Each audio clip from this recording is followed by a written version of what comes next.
tie a string to your finger or put a post-it note on your screen and remind yourself to hit the record button, because I always forget. I just get too excited. I don't know. I get too happy and I start right away and I Georgia Don't grab my water. you almost spilled all that water on your screen there.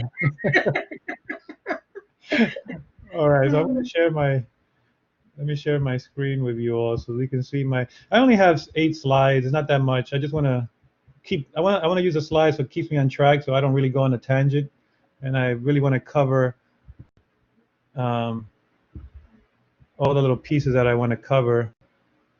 And it's going to be short, and then I'll just open up to a discussion. We can all talk, and we can discuss about remote teaching. So can everyone see my? Oops, wait. Can everyone? Yeah, everyone can see my slides. Yep.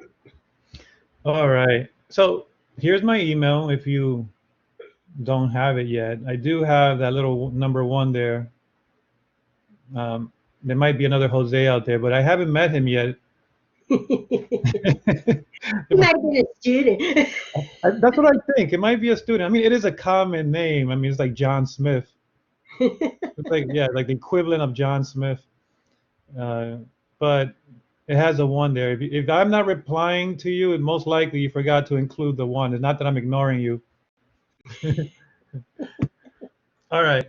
So I like to start with an outline whenever I'm doing these presentations, so we can at least know where, what we're going to cover. And so basically 7 items I think that are very crucial, and I can already see my typos. We will start with a course syllabus, an outline, and from there we'll move on to chunking the course, to learning objectives, finding your perfect blend, and we'll cover some assessments, and then at the end, practice and how to adapt and fine-tune your course, your remote course. So whenever I sit down with a faculty member and I'm helping them with their course, I always tell them to start with a map, something that will guide you to help you throughout this journey as you're designing a course. And I do this a lot in the online training. And before this whole pandemic thing hit, as I don't know, as many of you know, or you might not know, I only really worked with online faculty. I've never really since I've only been here at FIT now for 2 years, but for my first year and a half, I've only really worked with online faculty. We have at FIT, we split up the duties between Jeffrey and I, and Jeffrey usually sees the face-to-face faculty, and then I take on the online faculty. But as they say, the poop hit the fan. Now Jeffrey and I have been seeing everybody. So now, to go back to the course syllabus or course outline, whenever I do the online training courses, I always tell faculty to start with a course outline. And basically a course outline is just that, it's just a list of the learning objectives that a student needs to complete before the semester is over. But what I tell faculty is to create an outline divided into weeks or into folders or sections, so that it's into chunks. And we're going to talk about chunking in a few more minutes. But basically, an outline will help you design your course. And also, once you're done designing the course, then you can take that outline and make it available to your students, because that outline will help them understand when something is due, because outlines include due dates, outlines includes how many discussions are we going to have throughout the semester. An outline will have all these dates available to students so that they are aware of what is required from them in this course. So everything is clearly outlined to them. And so being transparent from day one so that the students know exactly how many quizzes, how many discussions, when are they due, what's going to happen when they're late, because you are going to put due dates there. This is what I'm talking about when I'm using the term course syllabus or in a course outline. And so this is what I like to start with when I'm designing my courses, so that I know exactly what I'm going to build, and students will know exactly what they need to do when the course starts. All right, so moving on to chunking. And chunking is more about taking um, your course materials and putting them into small, digestible chunks of information. Like I said before, when I opened up the workshop, I said that I usually only met with online faculty. And so a lot of online faculty, they already know, they're trained to chunk their materials into these little folders. And when the pandemic hit, I started to meet with faculty who have never taught online. And then you start to realize, you start to see that it's just a long list of things to do, a never-ending list. And so when I go to their Blackboard course and I go into the content area and I start scrolling from the top to the bottom, it's just like a continuous long list of things where there is no structure and there is no um, uh, course design in mind to reach a certain learning objective or goals. It's just a long list of things to do. So there is no real chronological order to things, and so to students that could be overwhelming. To a student, when they go into your class for the first time, and you have all your course material there, and then it's just a long list of things, and they're just scrolling and scrolling, and it never ends. And so one thing that I've learned once that I now also help all types of faculty at FIT now, is I try to show them to how to create folders and just as you plan your lesson plans in a face-to-face class, where you have your mindset is set to 1 hour, 2 hours of course material for that session. The same thing applies to a folder that contains 1 week of material, right? So if if you're teaching a face-to-face class and you only have an hour, you already have your lesson plan set up, right? So you already know what you're going to start with. Are you going to start with a hook, right? You have a hook ready for your students. And then that hook is going to transition over to the class material, to the homework. And then from that homework, you're going to transition over to the new topic. And then from there, you're going to transition to maybe, whatever that is, preparing them for the quiz that's due next week. You already have that structure in mind before you even go into the class. So the same thing applies for when you're chunking material for 1 week of content. So that's what I'm talking about, chunking. Chunking also applies to videos. If for example, you are creating videos that are pre-recorded and you don't want to do a full hour of lecture in one video, you want to chunk your material into sections, into small digestible chunks of information. A video can go on for 5 to 7 minutes. And I'm not saying that a 5 to 7 minute video is going to replace 1 hour of lecture. That's not what I'm saying. What I'm saying is that you might have 5 or 6 or 7 videos in that week, in that folder for week 1, but they're all individual videos that are recorded in a way that will tackle a learning objective, that will cover a certain topic, and then another video might jump onto a separate topic. And all that you're doing is you're creating these small videos and you're chunking them into small little videos that are concise, straightforward, straight to the point, and They're short, just like how YouTube videos, how vloggers on YouTube do. They do straight to the point, and they're short and concise and sweet. So that's what chunking is about. I recommend you chunk your course into weekly folders. So right now for remote teaching, you can set up 15 folders, one for each week. And in these folders, you can put in the asynchronous work or the assignments that are due. Now, next thing I'm going to talk about is asynchronous and synchronous teaching. And what does it mean to teach asynchronously? What does it mean to teach synchronously?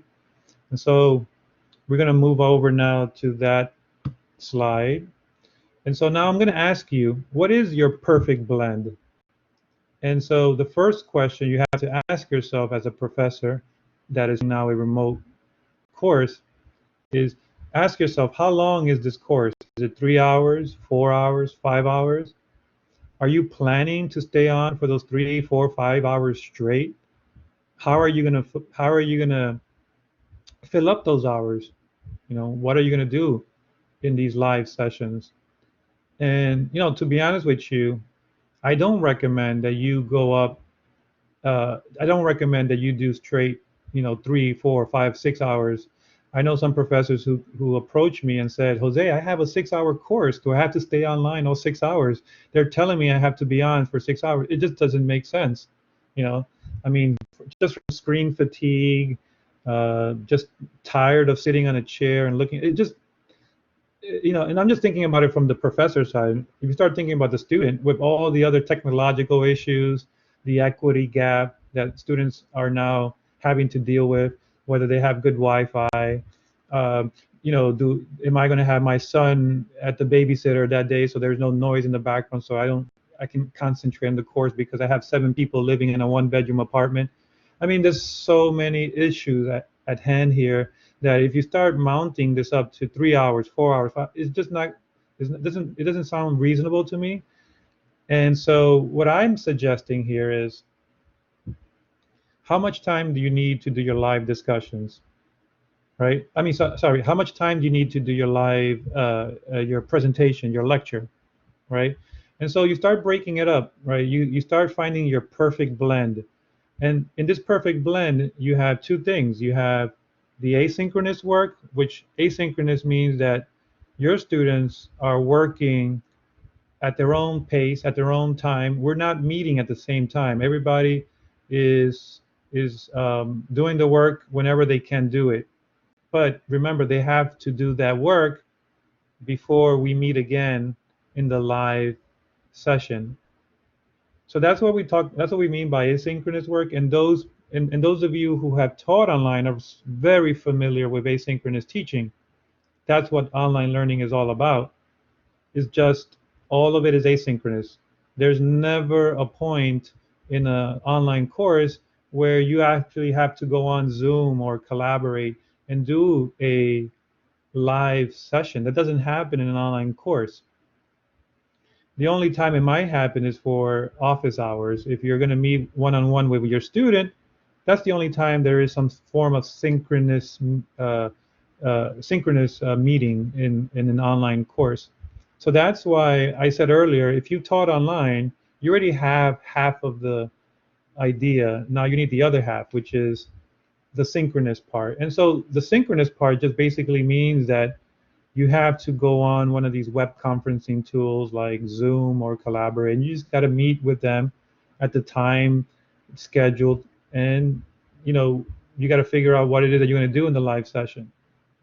So now what I'm suggesting to you all is to design your own perfect blend of asynchronous work and synchronous work. And one thing I must say that is very important, the first time that you meet with your class, it should be a synchronous session, because you have to set the rules. You have to let them know how this is going to run. You're going to have to let them know that we're not, even though it says that the class is for 3 hours, we're not going to be sitting online and synchronously teaching for 3 hours. If I said that we're going to do an hour of work asynchronously, and that leaves me with 2 hours for the synchronous part, that means that you're going to work on your own for 1 hour at your own time. But with that, you have a responsibility to have to come prepared to your live class, prepared, and be able to add value to the discussion in the classroom. It shouldn't be, the live session should not just be you lecturing the whole time. And I have a separate workshop on active learning, but I'm not going to go too much into active learning. Basically, active learning just means that you want to keep it interactive. It just shouldn't be you one too many just lecturing all the time. Oh, leave some time for an open discussion. So, for example, if I created the folder for week 1 in my Blackboard course, and in that folder I have work that they have to do asynchronously. Like, for example, they need to read chapter 1. They got to write a, let's say, 200, 300 word essay or response to chapter 1. And so that's the asynchronous work, right? And let's say it'll take about maybe half hour to an hour to complete that assignment. Now, keep in mind, this is very important.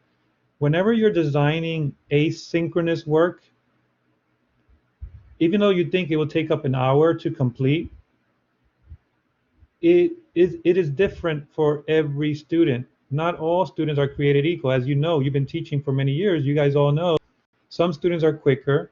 Some students might complete the task sooner. Some may take more time. So don't get fixated on the number of that, that number of hours. Don't get fixated, because even though you think it's an hour for one student, it might be an hour and a half for another student. It's just a number for you to kind of figure out how much work is enough for the asynchronous part. How much is enough for them to keep them busy, and to also not also keep them busy, but to obtain the learning objectives. Always remember that when you create that outline, when you begin to design your course, that outline should closely align to your learning objectives.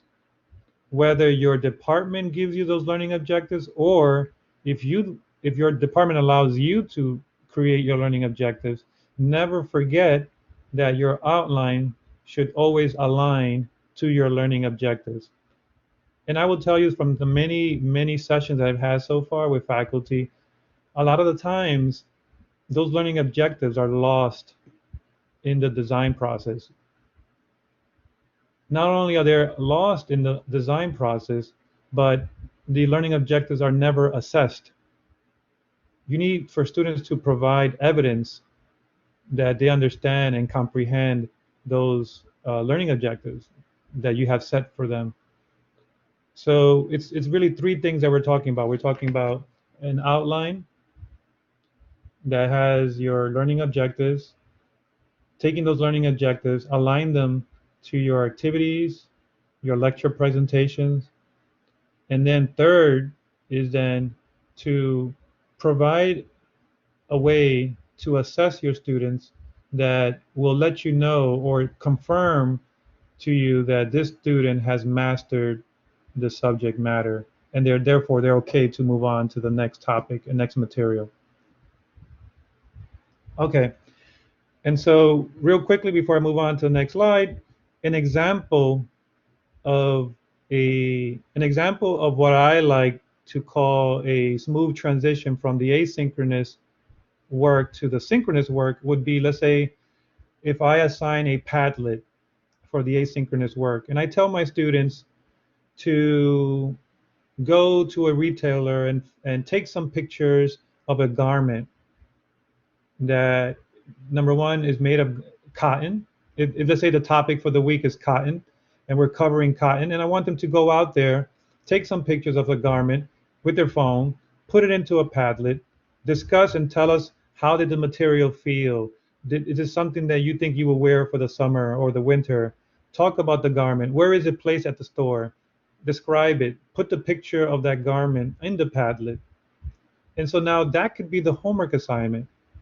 And that's an asynchronous activity. But now look at this. How do we transition over from the asynchronous to the synchronous now? So, like I said earlier, you have to let them know that if they don't do this asynchronous work, it will affect their grade, because now as we transition over to the synchronous class, I'm going to go ahead, share my screen, open that Padlet that the whole class was working on. I'm going to look at that Padlet, and I'm going to look at it and say, oh, okay, Johnny, can you go ahead and explain to me how that T-shirt, what percentage of cotton is it, polyester? How did it feel when you touch it and you took the picture? What were your thoughts? Now what you're doing here is you're transitioning that homework that was considered asynchronous. You're bringing it over now to the live session, and in real time, you're asking that student, as the whole class is watching in the Padlet, as you have the Padlet open, and again, you're making this a safe place for everybody to talk. You want it to be a safe place. You want to make sure that everyone can open up and say whatever they need to say. That's why that Padlet is so important, because those students who normally would never participate or never raise their hand are already participating in the Padlet. They're already putting in their thoughts, they're putting those pictures in there, and they're writing their comments, or they're recording their comments by audio or video. And then you transition that assignment over now to the synchronous live session. And so this might be a method for you that might work depending on your subject. So now I already have a model that I'm going to repeat every week for the next 15 weeks. In this case, I'm going to have a Padlet, for example. It doesn't have to be a Padlet. I'm just using it as an example. So in the example that I just provided you, I'm going to have a folder for every week. In that folder, I'm going to have asynchronous material, asynchronous work, homework that they need to do at their own pace, that will take about an hour or so to complete. Don't take that and don't take that so seriously when I say 1 hour, because then I'm going to get questions from faculty saying, "Okay, Jose, do you think this assignment is about an hour? It will take about an hour to complete." I can never answer that question. I can't, because again, every student is different. You have to don't go by how much hour does it take to complete, but ask yourself, does this assignment align itself to the learning objective for that week? Don't go crazy about the amount of time it takes to complete. I mean, you don't want to go crazy and have over 20 hours of work and too much work.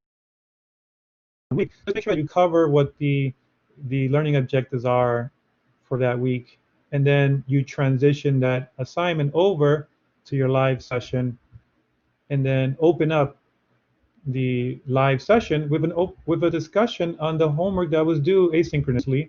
That could easily eat up half hour to an hour of discussion time before you even move on to your actual lecture presentation. Once you move on from the open discussion to a lecture presentation, you can then fall and summarize and reflect.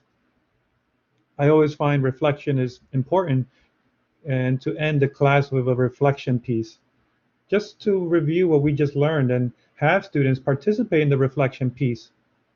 You don't have to give them or tell them what did we learn. You can ask around, okay, what was the most important thing that we learned today in this week, or in chapter 1, or whatever you want to call it. And you can actually ask them to contribute to the reflection piece. And after you do a reflection part, then you can move on to real quickly summarize what they have to do for the asynchronous part for week 2. Okay, so it's always valuable to take that time to kind of explain to them what it is they have to do for the next week. So if there are any questions, they can, like Suzanne was saying earlier, that some of her students didn't know, well, I think it was Suzanne, I forget who it was, some of the students didn't know how to submit the Padlet. So if you take that last few minutes of the live session and review and have it open for questions if they don't know what they need to do for the next week's homework. You can take some time at the end and just review what it is that they need to do for the next week asynchronous work. All right. And the next thing is tools. And I don't want to focus too much on tools because with tools we have to be very careful because I myself it's dangerous. I'm a techie guy. If I see a new toy, a new this, a new that, I want to buy it. And my wife is saying, "Oh, what's this? What are you playing with now? What do you got?" You know, every time I'm trying something out new and I'm playing with it. But it doesn't mean that I have to use every tool that's out there. It has to be the purposeful use of technology. And even with the purposeful use of technology, I will also align the technology to my learning objectives. It always goes back to the learning objectives. If I'm using a tool and there's no real purpose, just because I want to use it and I just want to, use it because it's cool and it's just, oh, this is going to be fun, but it doesn't meet your pedagogical needs and doesn't meet those learning objectives, it's just extra baggage that you're carrying with you because with technology, as we all know, technology also needs to be maintained. It needs to be, you need to look over, make sure the links are working, make sure this is working, make sure that is doing that, and this is doing this and that. And all that you're doing is just you're packing a suitcase full of junk. And then by the end of the day, you can't even close that suitcase. Even if you sit on that suitcase, it won't close. But there's no real need to put in those extra sandals in that suitcase. You already have a pair of sandals in there. Anyway, but just make sure that you're using tools in a strategic way that it's aligned with your learning outcomes. And so I created a chart, a comparison chart. Oops. And I will share with you all. This is a build your epic toolkit, right? So if you click on this link, I created this chart of some of the tools that I'm supporting at FIT or the ones that we support at the online learning department. And the most common ones like Padlet, VoiceThread, Adobe Spark, Screencast-O-Matic, H5P, and Kahoots. And so I created a table, and I do hear that question. I'm gonna answer in a second. I just wanna go over this real quick. I created this chart so that it's a cheat sheet to let you know which tools will work for which for whether does it work for asynchronous, does it work for asynchronous, does it work for both? Can I use this tool for lecture presentation? Can I use the tool for class discussion? Or can I use the tool for an assessment? So right away I can tell you that Padlet can work for both asynchronous and asynchronous teaching. I can use it for my lectures, for lecture presentation. I can use it for class discussion. And I can also use it to assess my students. Jose, Padlet? I'm sorry? What's Padlet? I'm actually new to FIT as an instructor. What's Padlet? What is that? Oh, yeah, so great question. So Padlet is like, I don't know if you've used Pinterest before? Yes. Okay, so it's basically Pinterest with an educational twist on steroids. Oh. So basically, it's basically Pinterest. It's a virtual board, and it's very flexible. It's a tool that you can actually do icebreakers. You can have discussions, and it works really well with Blackboard because Blackboard doesn't really have a tool like this where it's multimodal, which means that you can use videos, you can use pictures, you can use memes, you can use GIFs, audio recording, video recording. It's an all-one shop in a virtual board.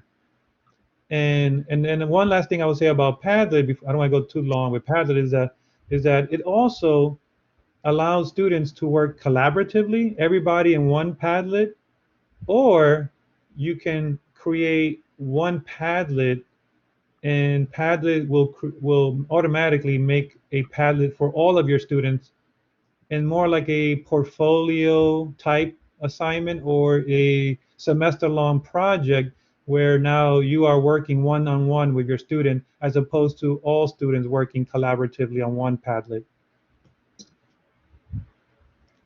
All right, so this is a chart that I'm going to share with you all. I actually built it last night. I said to myself, I think we need something like this because a lot of faculty are seeing all these tools, and there's so many tools, and I want to use all of them, but they don't really know which tool does what and which is good for what purpose.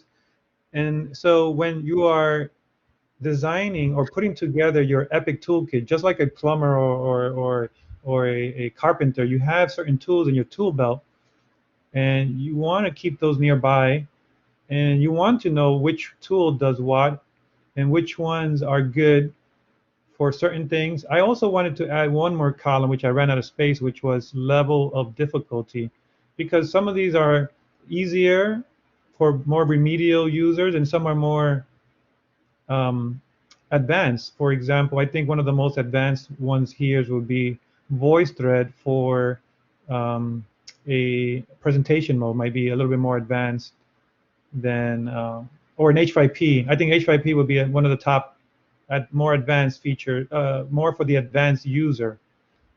And so, so from basic to advanced, I might add another column here. But this is a quick um, shortcut to see, or a quick view as to see which tools can do what for you.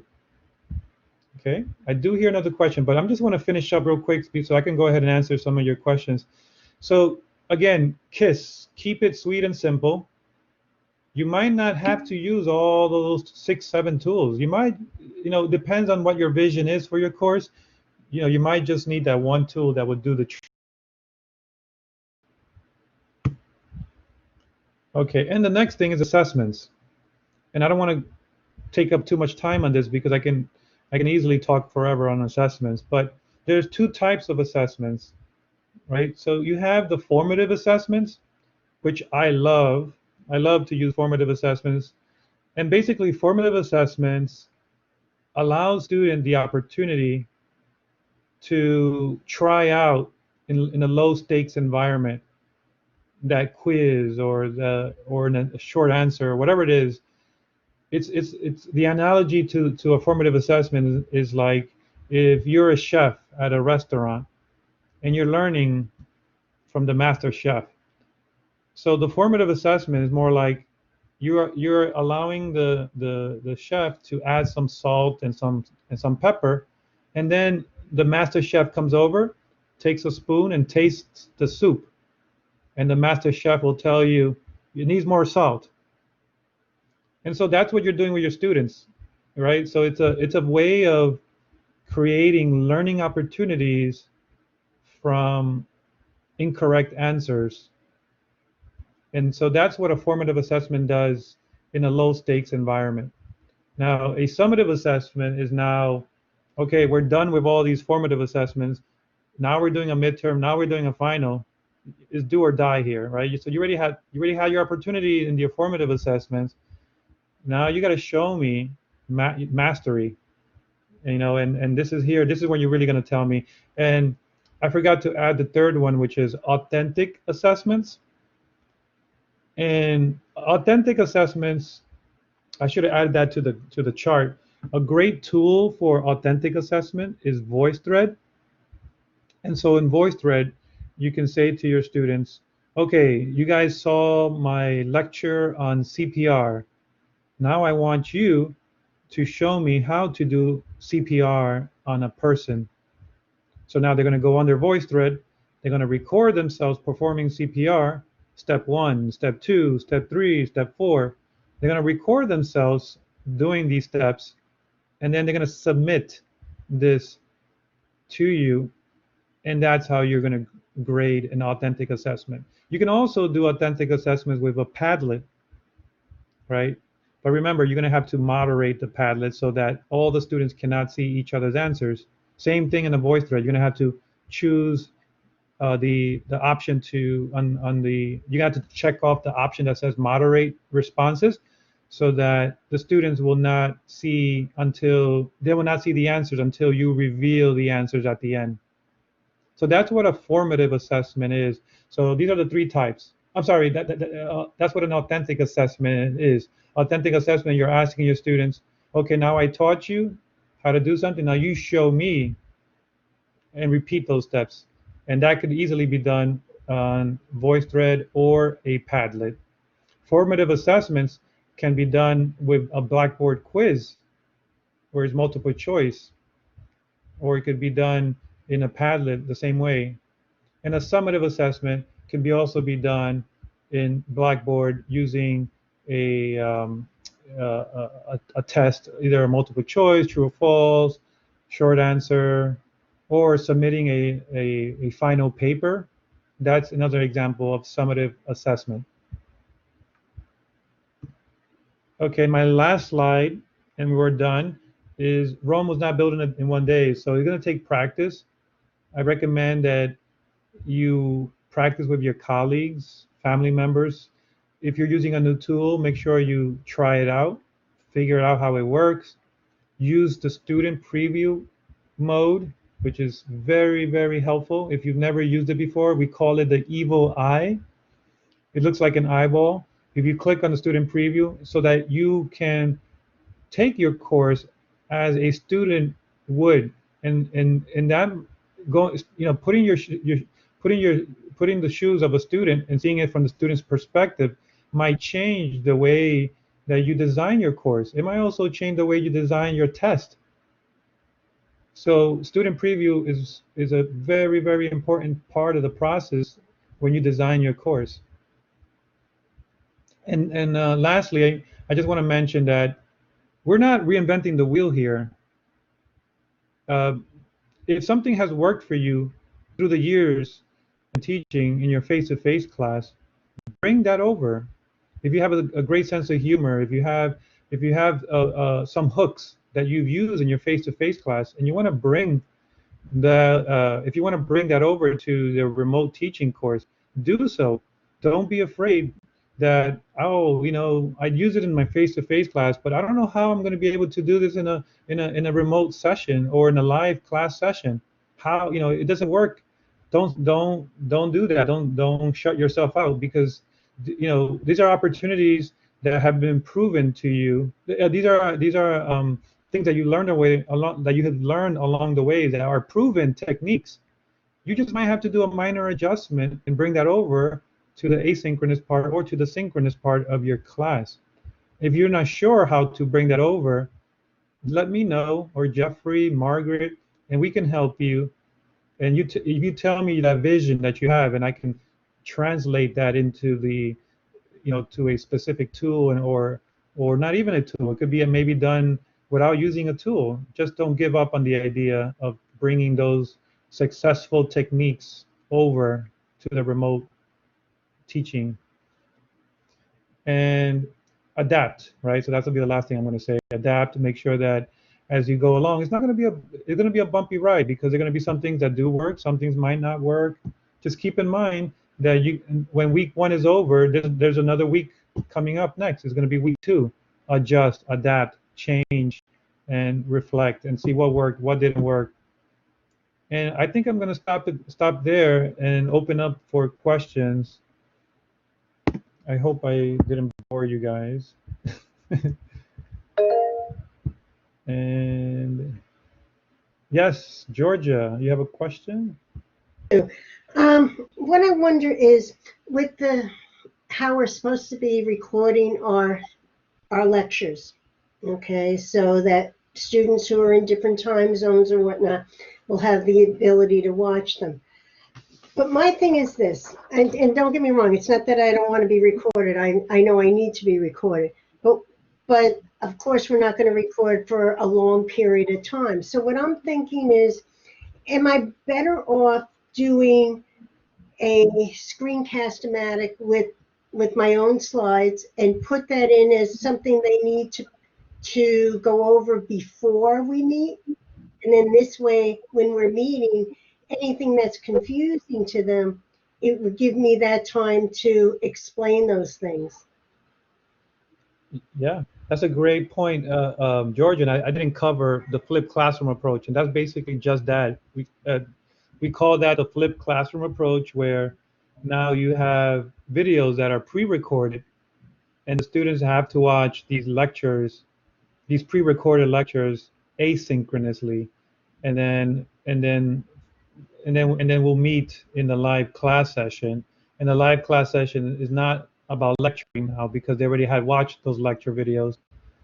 And so now the live class session is more about discussion based.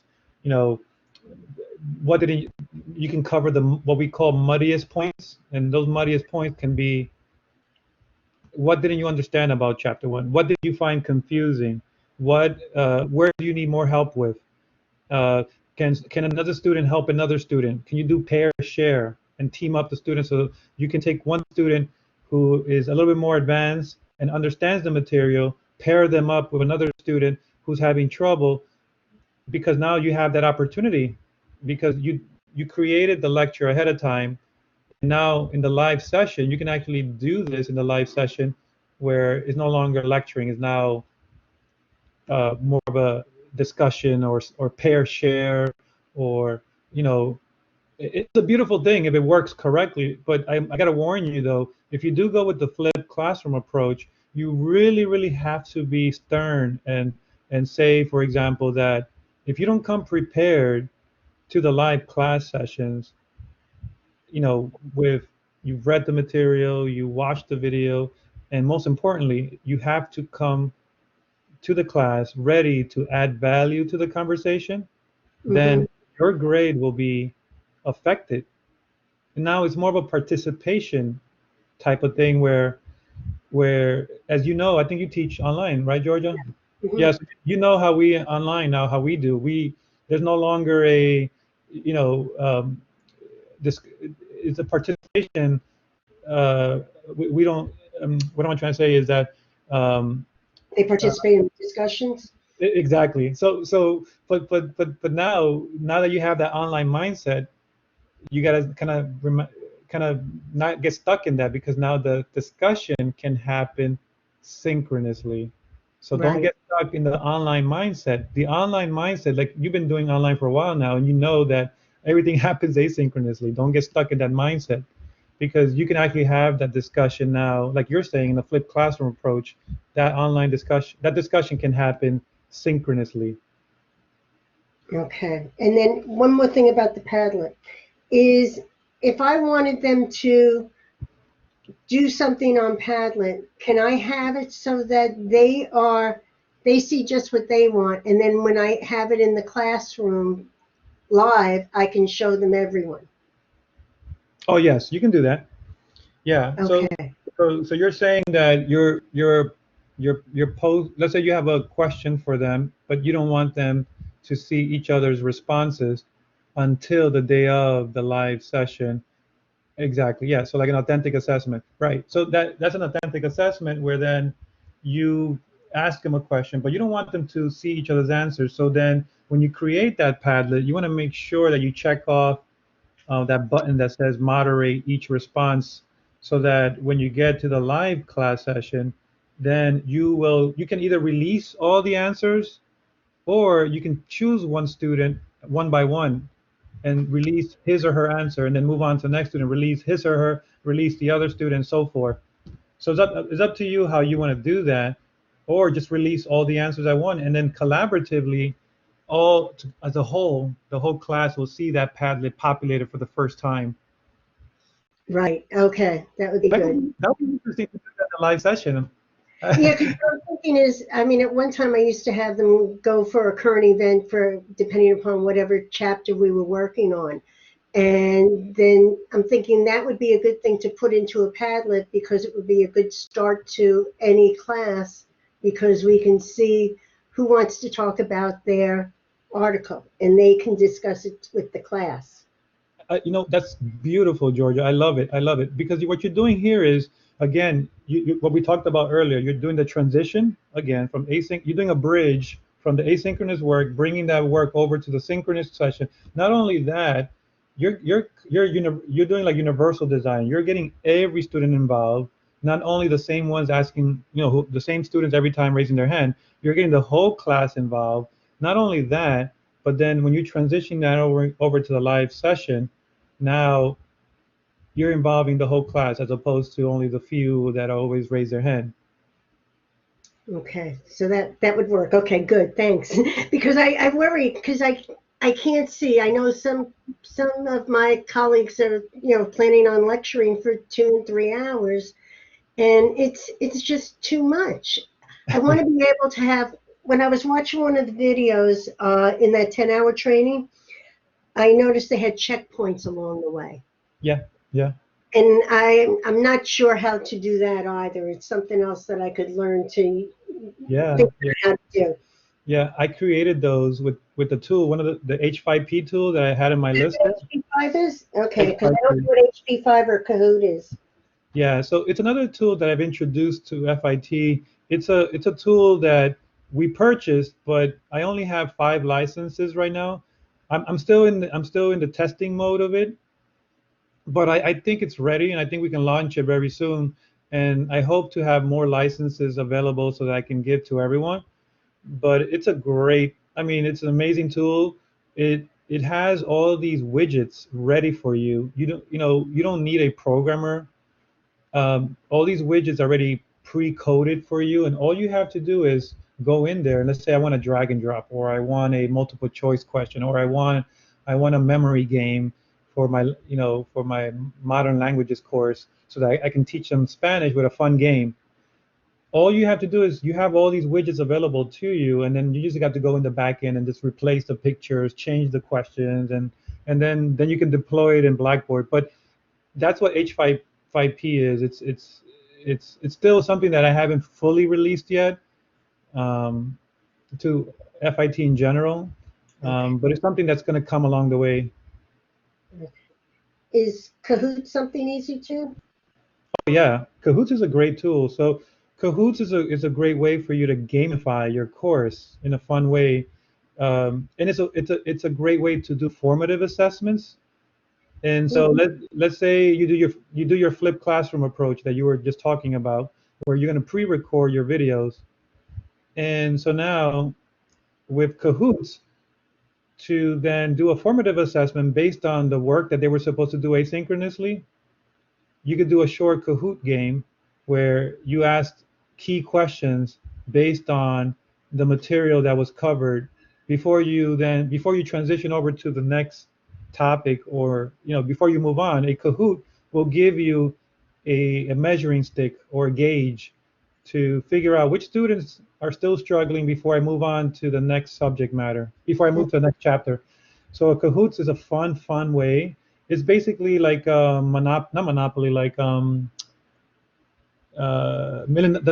show Become a Millionaire, or one of those trivia questions. Oh, yeah.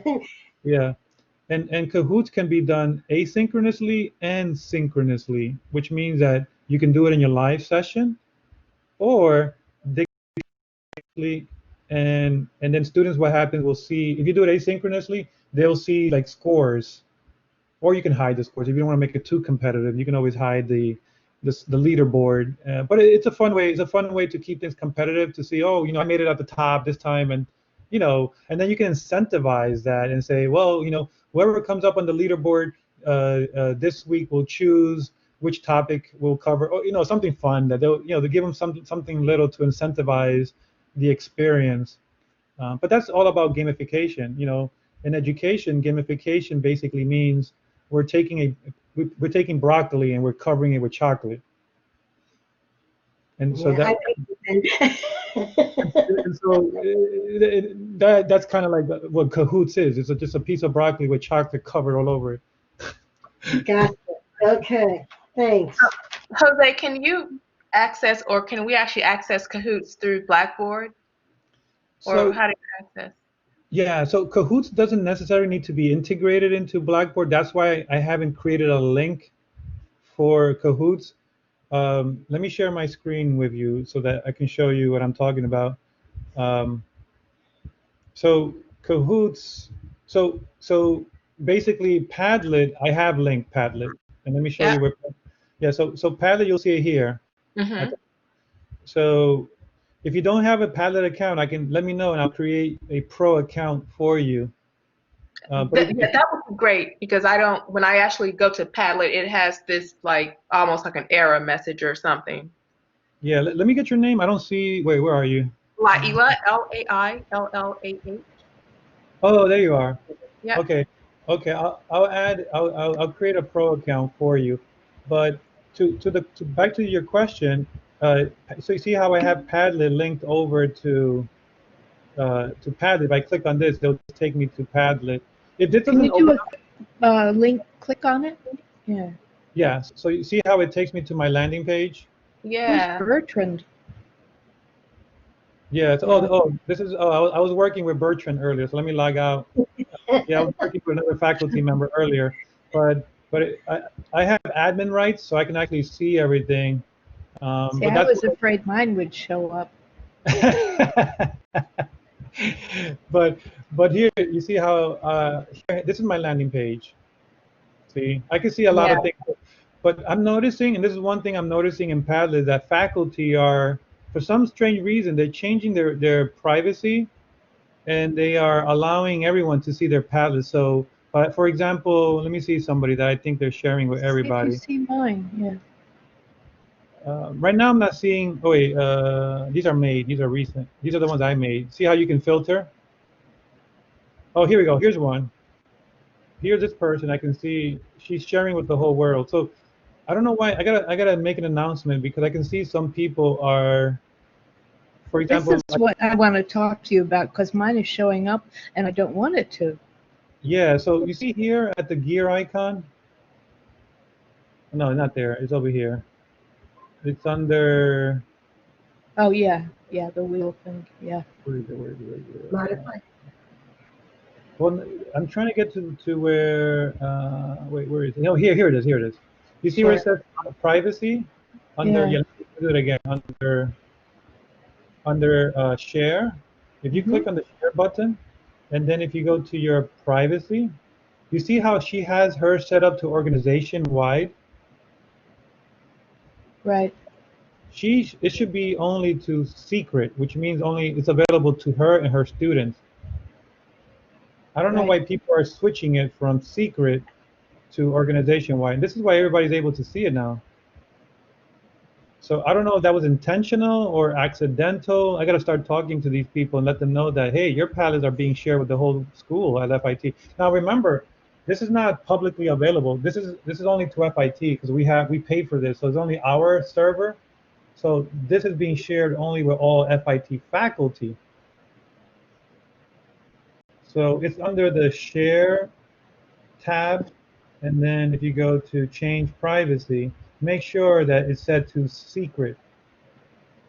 So it's only shared with you and your students. So I don't know if I should do this for her, but I'd rather ask her because maybe it's intentional that she probably didn't know how to share this with another person, and she just made it open to everyone, thinking that that's the only way to share it with another person. Mhm. But if you want to share this with another person, you just simply click share and invite the member. If I want to invite Susan to my Padlet, you just find Susan right there. Or if I want to invite, you know, whoever Yeah. I want to, that's how you would do that. So yeah, that's a good point. I'm not sure what people are doing here because I am seeing that a lot of people are putting it publicly. I mean, it helps faculty to get ideas from other faculty. If that's okay. If you want to share, we can all have a community of practice. We can all share what we're doing. But if you don't want to do that, just make sure you change privacy and make it secret. Mine is secret, but then, like I see Erin when I go on. I see Catherine. Exactly. I Yeah. was afraid it was something I had done. Oh, no, no, no, no. So these are people that have either accidentally or intentionally made them available. This is why you have these filters to separate. This is recent. This is the whole organization, and made are only yours. So if you click on made, these are only Padlets that you have made. Right. So just make sure you use these filters, and also take advantage of these folders. See how you can create your own folder? Yeah. Make a folder for each course ID so that you can organize them into folders. So for example, if I want to move this Padlet over to my HA 112, Mhm. I can just click on the three little dots, add to folder, Oh, and I that's can cool. choose which folder. And that's a good way to keep yourself organized so that Yeah. you can find your. Yeah, great question. Oh, great, thanks. Okay, let me miss any other questions. You were going to show Do- us the Kahoot, your Kahoots. Yeah, exactly. Yes. Oh, I was sorry. trying I'm to do sorry. that next. Yeah. I sidetracked you. I'm sorry. You see I what want to see Padlet? everything. You see what Padlet can do to you? You know, they're distracting me. These Padlets. Yeah.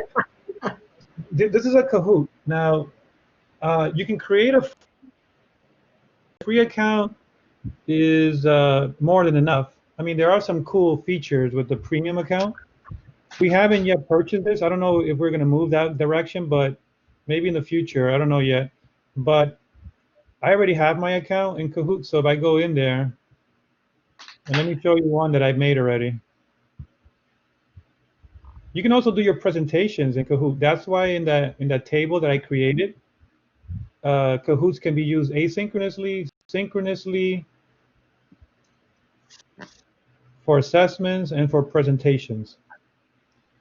And so here is some of my Kahoots right here. I create a couple of them. And I usually do one every time I do the online training workshop. And at the end of the day, we do have a big fun game where we have teams and it gets so rowdy. I don't know if any of you have participated in one of those on the online training. Oh, Georgia, yes, Georgia was there. I did. I don't remember doing Kahoot. I remember doing the music one in Padlet. Oh, I probably didn't do one in your training, but I usually have one of these workshops where we go crazy. I mean, you think students are bad when you put a bunch of faculty together in a room and you do a Kahoots with them? It's so much fun. So let me show you this one. I have one for. Let me see. So here's one, week 1 quiz. Oh, here's online training. This is the one I did for the online training.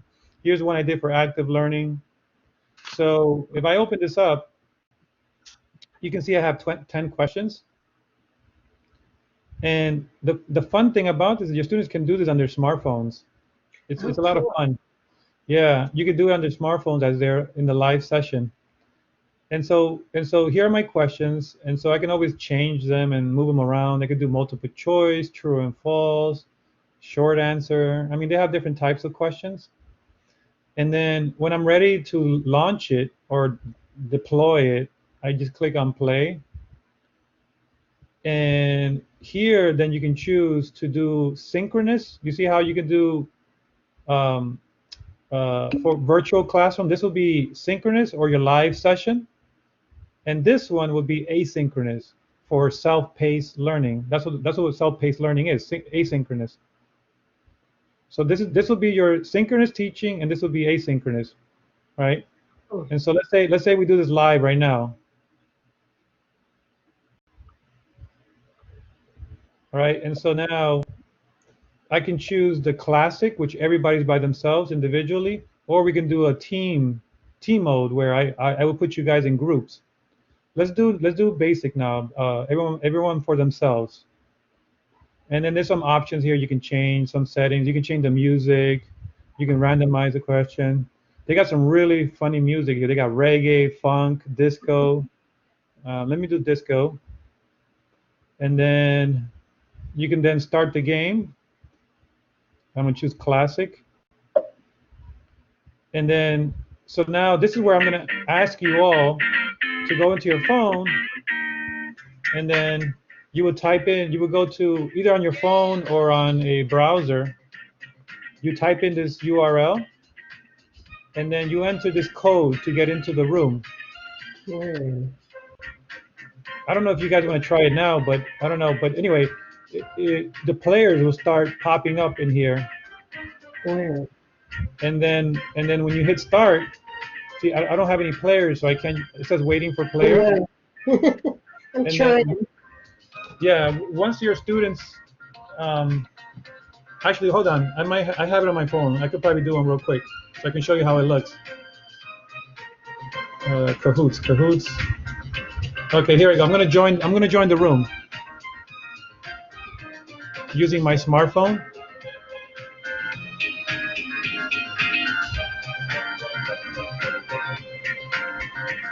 Okay, so then I gotta type in the number. And this will take some time for your students to get in the room. So you got to be ready to kind of fill up the time. And then I'm joining in right now. I'm putting in my PIN number is 9939195. And this is an actual live session. I mean a live demonstration. You see how I joined the room? You see my name? Oh, So I have one student in, so I can start the game.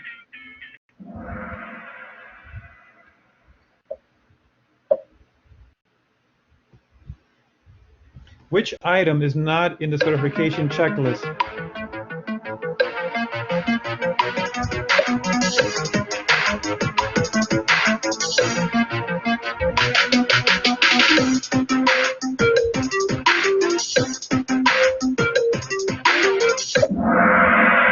See, I got it right. And so here you will see all your students, and then it'll see, it's a fun game. It's really a lot of fun. And so this is an example of a formative assessment, a fun way, low stakes, to cover material that you have assigned to your students. Not only that, but you're going to get, if you do formative assessments like these, I guarantee that you're gonna get more students with A's, that they're actually learning the material. And I don't see why there's a problem having all your students with A's. If they're actually learning the material, why not? I don't mind giving all A's if all my students are actually learning the material and taking away all the learning objectives.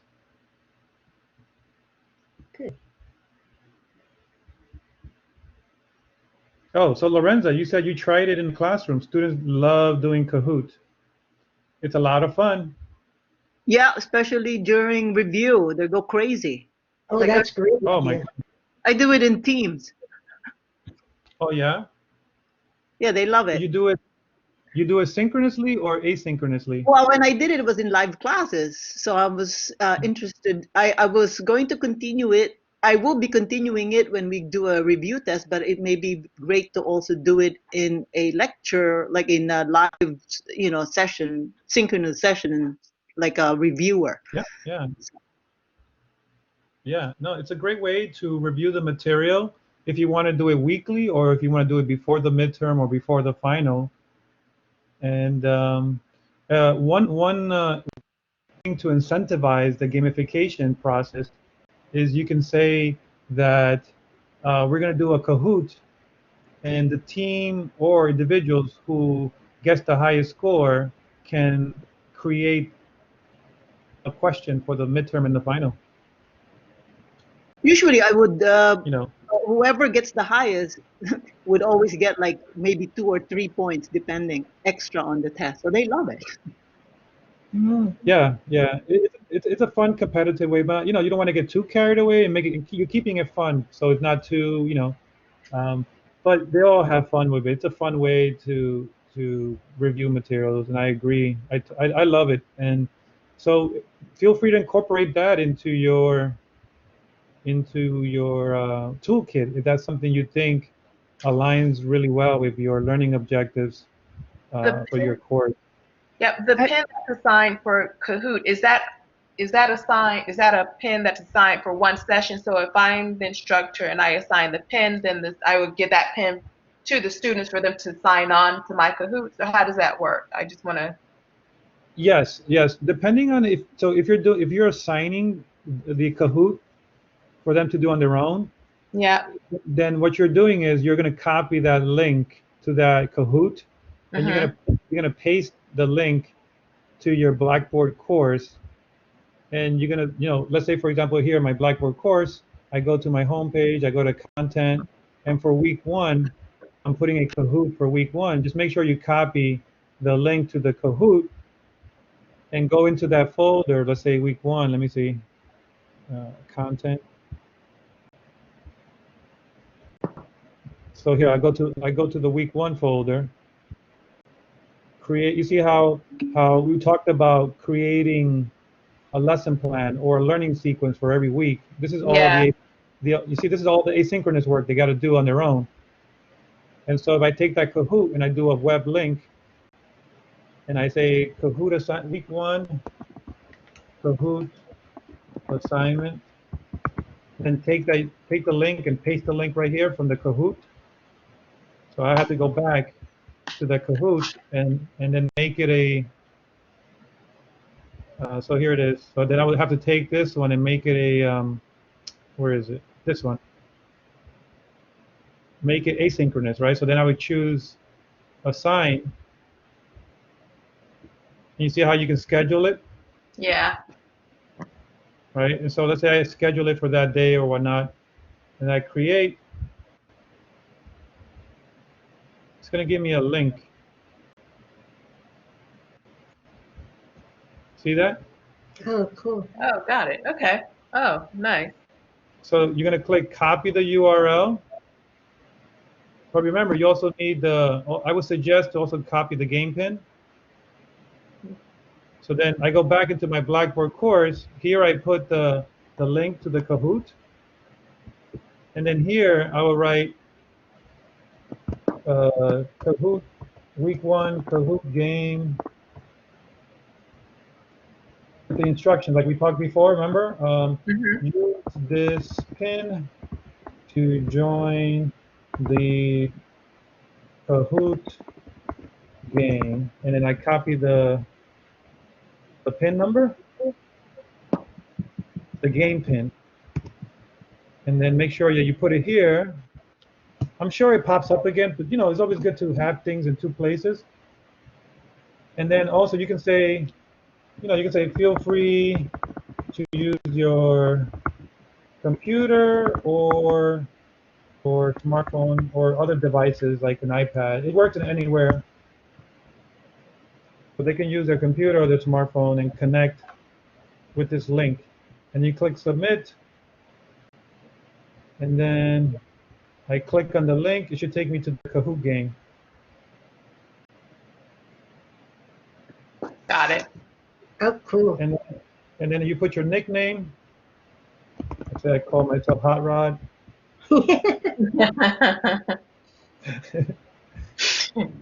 And there you go. That's simple. Oh, we didn't even need the password. It was in the link. Yeah. Great. Remember, this is all happening asynchronous.